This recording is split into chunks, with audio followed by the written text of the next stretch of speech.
Welcome back to Breakfast Central.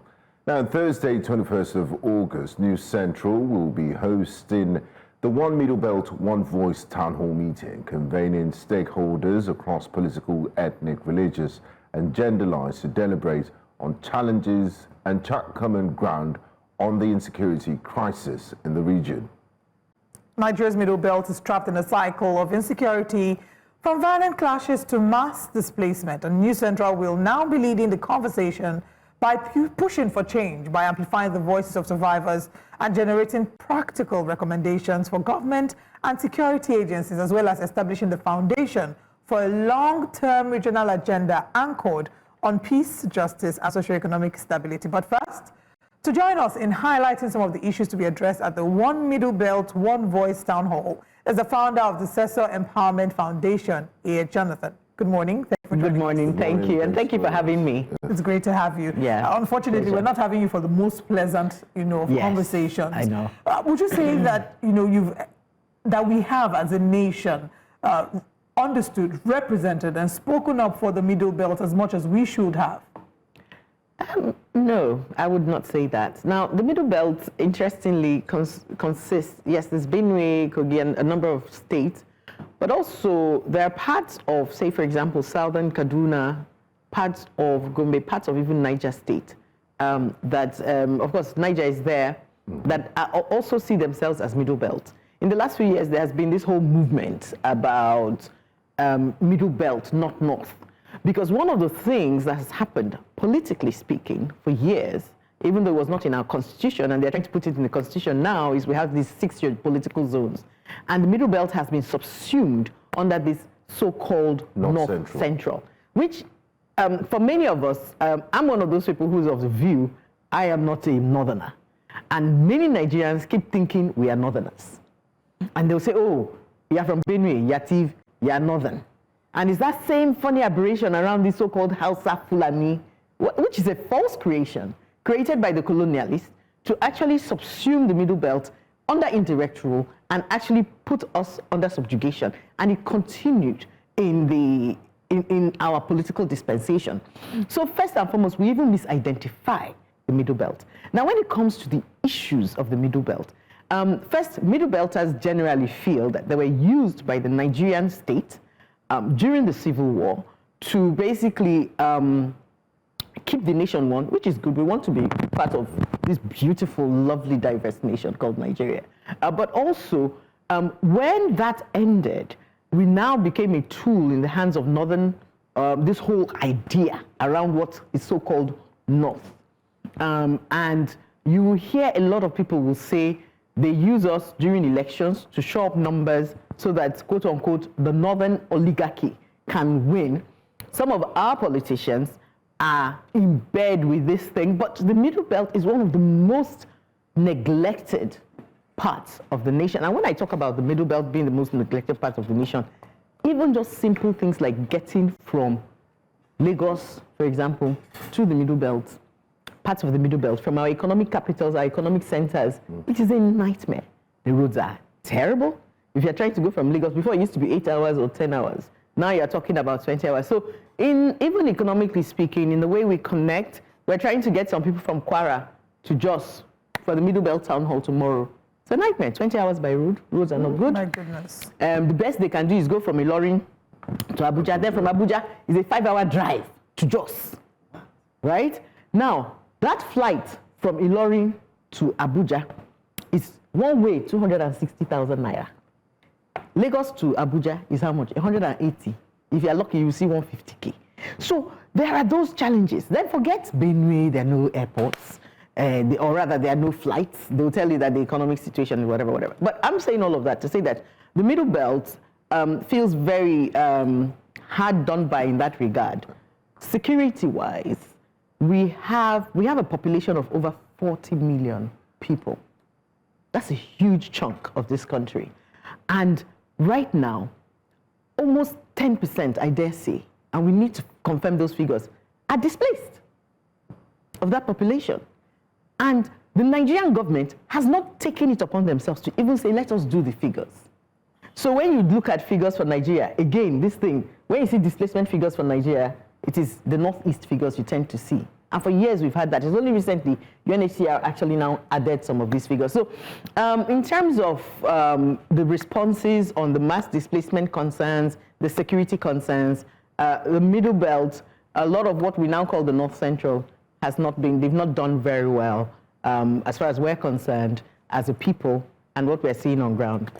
Now, New Central is hosting a town hall tomorrow. Yes. What would be the highlights for you, and what message would you want to put out there? In 2 days, actually. In 2 days. It's on Thursday. Yeah, in 2 days. So I'm going to be there tomorrow, so I'm very excited.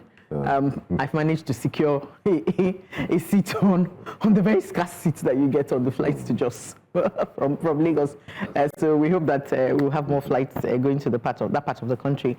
But first and foremost, I really must, and please, I'm not trying to flatter you, I must really thank New Central for being a voice for the Middle Belt and for communities like Benue and other communities around Nigeria, where we normally don't hear these things. I can tell you, until the New Central series, Middle Belt series started, you had one in Benue a few weeks ago. Yes. A lot of people didn't realize how bad the situation is.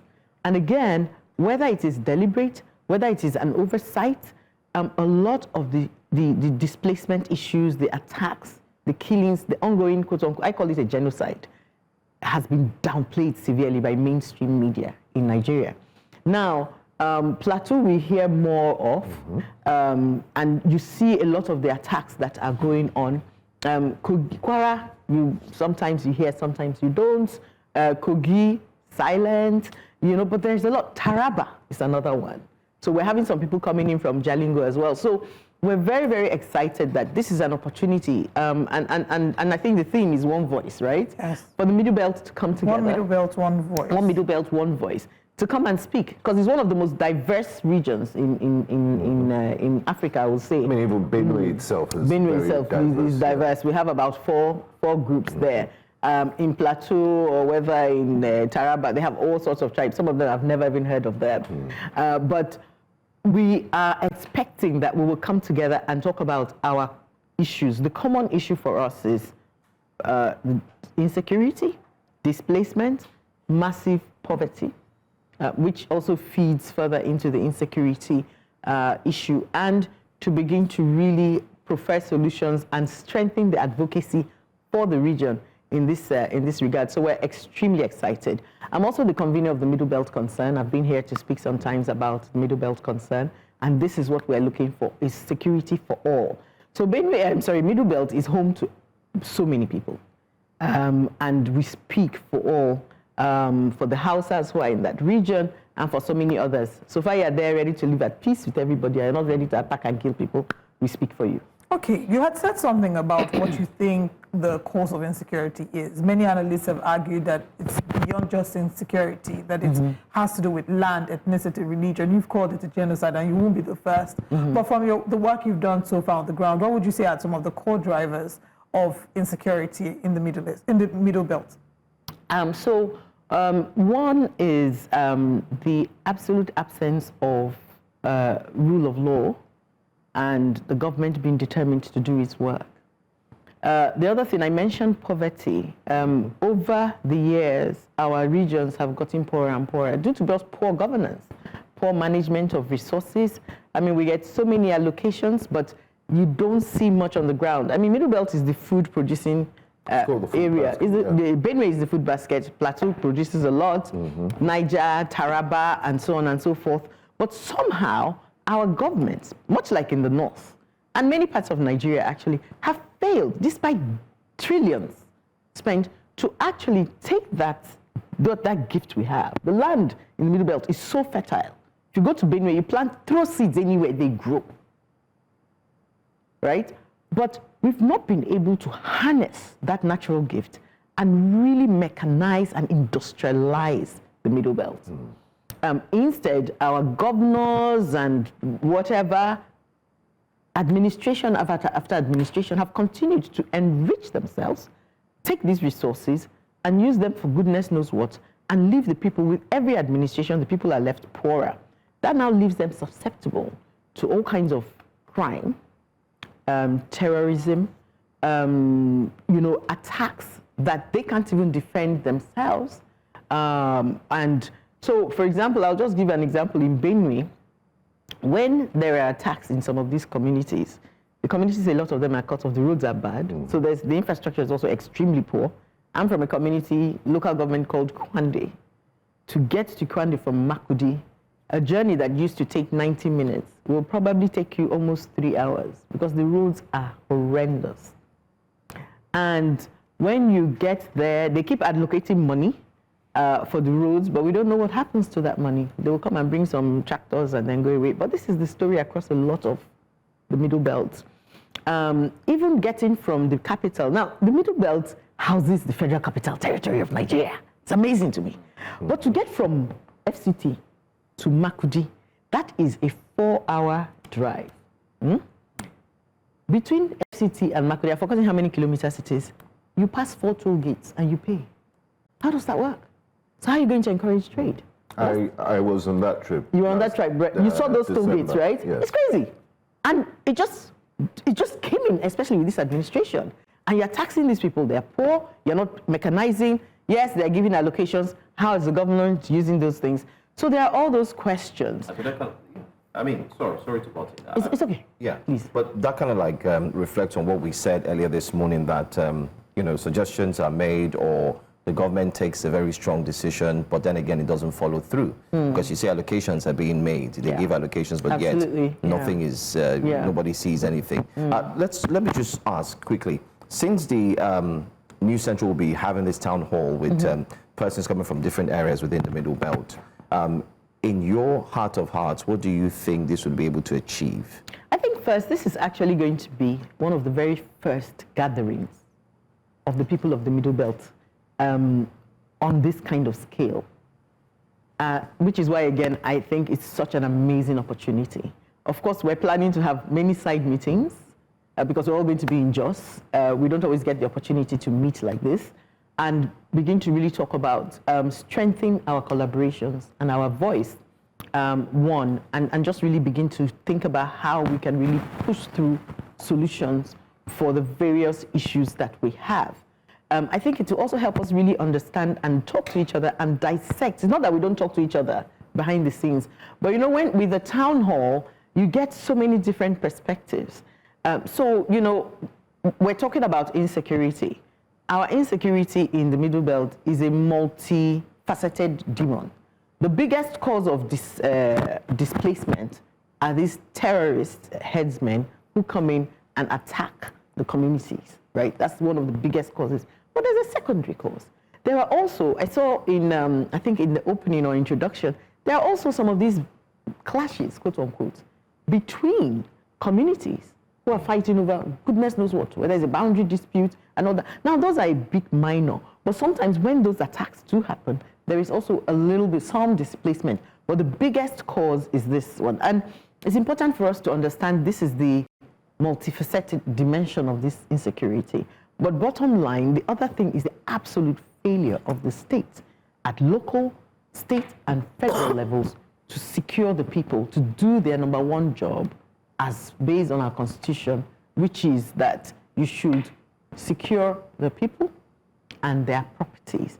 And we want to also discuss that and see how can we continue to bring pressure to bear on them. One thing I'll say, you mentioned allocations. And a few weeks ago, our president came out and said, oh, we should hold our governors accountable, right? And I'm looking like, are you kidding me? Are you serious? Right? With all due respect to our federal government and our leaders. But let's take the case of, say, for example, a journalist like Agbajalingo in Cross River, who was trying to hold his governor accountable. What happened? Did the government come to his rescue? The federal? No. So how are you going to, we say these things, and I'm saying, I'm sorry, I'll say this on TV, it's me, so they should sanction me. No wonder one foreign government is calling your parties terrorist organizations, because you're busy terrorizing your citizens for simply trying to hold you accountable in what you call a democracy. So that discourages, and in the Middle Belt, all sorts of crazy things happen. In Kogi State, a few years ago, we had an election, a governor emerged off the back of one of the most violent elections, where they actually burnt the leader of the opposition party in her house. They arrested maybe 2, whatever. This guy had benefited of, the governor benefited of this extremely violent election. Nothing was done. Apart from maybe they said they arrested 1 or 2 people, there was no consequences for the people that gave rise or for the people that funded that group to actually go and foment this kind of violence. So these are some of the things we see. So when we say hold your governors accountable, we want to, but there's a cost that comes with that. Even for people who are in the media, even for journalists, we see this all the time. You know, Southern Kaduna, I'm so happy, Southern Kaduna, we're also going to have some people from there because they consider themselves more Middle Belt than Northern. And even on the geographical scale, the old Middle Belt region, those were the places until the military governments came in and successively balkanized our communities even further. But what you see is that even in Southern Kaduna, there's a publisher of a newspaper called Middle Belt Times, Stephen Keferson, again, holding his government accountable, and he was detained unlawfully. The rule of law is not upheld.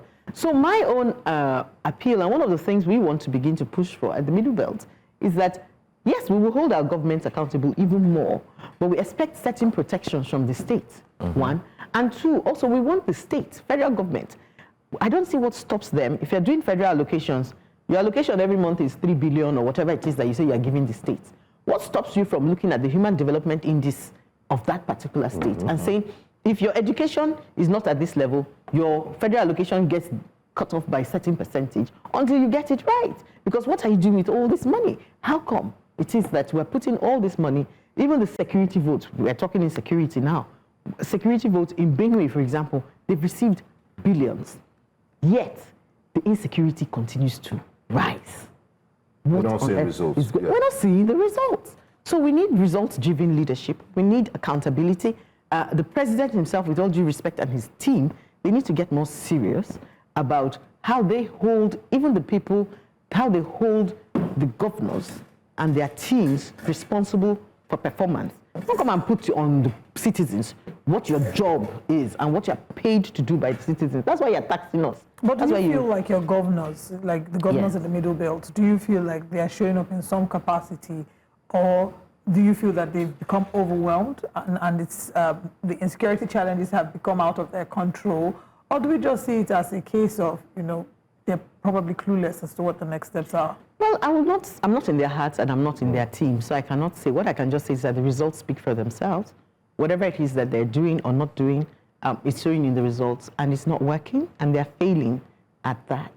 Some of them try, they do 1 or 2 things, but they're not going far enough. The lives we're losing are too many. The kidnappings are too many.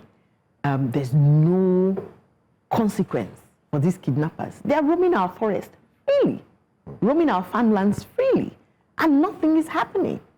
And they have commissioners of police who are not accountable. We'll go back to Yelwata, the 14th of June attack that was such a watershed moment for all of us. Yelwata happened. Our governor did not show up there in Benue for a couple of days until the federal government people showed up. So first and foremost, it raises questions. Do you really even care about the people that elected you? Because I can tell you, Governor Alia was elected fair and square. They voted him. They were very happy with him initially. But this thing happened. Did you even go there on time? We're not sure. You didn't show up for 2 days.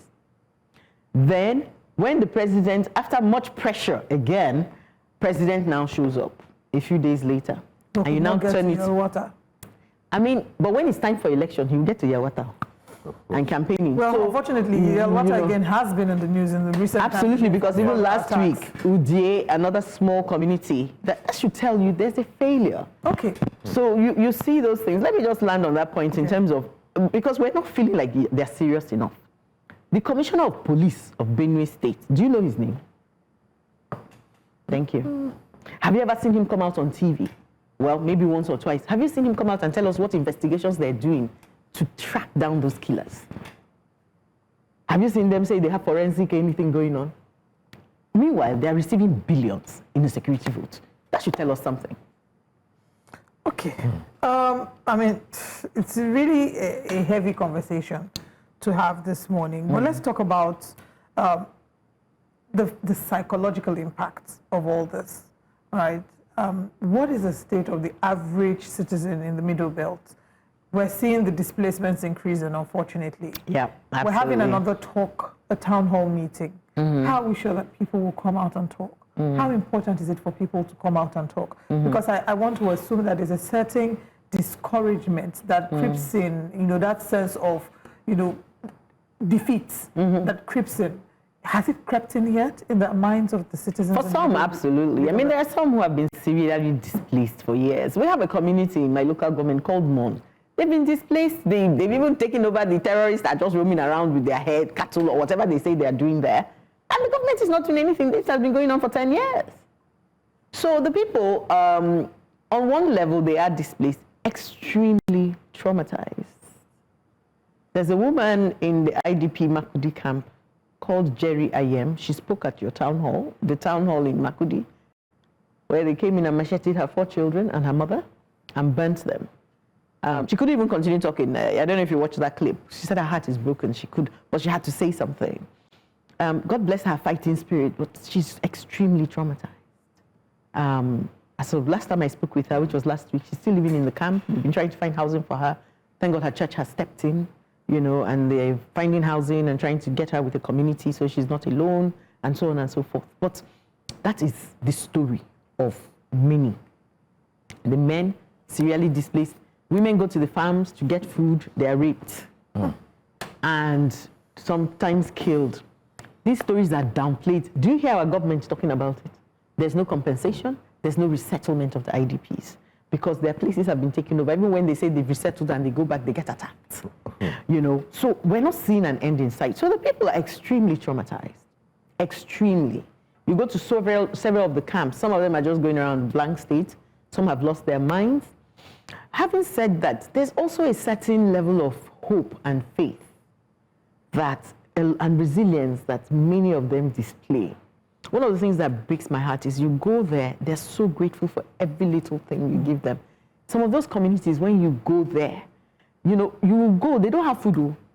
You take relief materials to them, they want to give you a gift. You're begging them, please don't give us anything. Some of them will tell you, you've remembered us. God will bless you. Please take this little thing. This is what we have. Some of them will even, the little yam they even have, they'll start trying to cook for you. So in the midst of all of that, it's very painful, moves us all to tears. But at the same time, you can see that their humanity has not been taken away from them, despite what they've suffered. So there's that fighting spirit. I wish our government would back them up so that they can really stand. So in terms of speaking, they will speak. I mean, we saw at the town hall, the last one, I think it was meant to run for 2 hours or 2.5, it stretched to 4 because the people couldn't get enough. And that's where, again, these town halls are so critical because they give people a voice and a platform because they don't get heard. In many of our states, they're shutting us down. In Benue, I can tell you, before Yelwata, sometimes when you even talk about killings happening, they'll come and label you anti-government. And we've been seeing that happen since 2014, when I started doing this work. So this has been successive administrations from under Governor Suswam, under Governor Otom, and under Governor Alia, until, I'm talking for Benue now, until they get attacked or get personally touched. A lot of them, they try and pretend and play the ostrich when these killings are happening at the beginnings of their whatever. For Governor Suswam, it took him being attacked personally. They attacked his convoy. Same thing with Otom, they attacked his family. Before then, when they are shouting attacks, they will sometimes say that the people who are shouting are being sponsored by their political opponents. Well, the one thing we will not do here at New Central is to bury our heads under the sand and act like it's not happening, which is why we want you to join us tomorrow as we delve deeper into these issues. We're delving deeper at 9 a.m. here on Breakfast Central. And do join us on Spaces on X at 8 p.m. tomorrow for an in-depth conversation with Middle Belt stakeholders. Ier Jonathan, thank you so much for joining us this morning, as well as for the work that you do to amplify the voices of the people in the Middle Belt. Thank you for joining us. Thank you for having us. Safe travels. Safe travels, yes.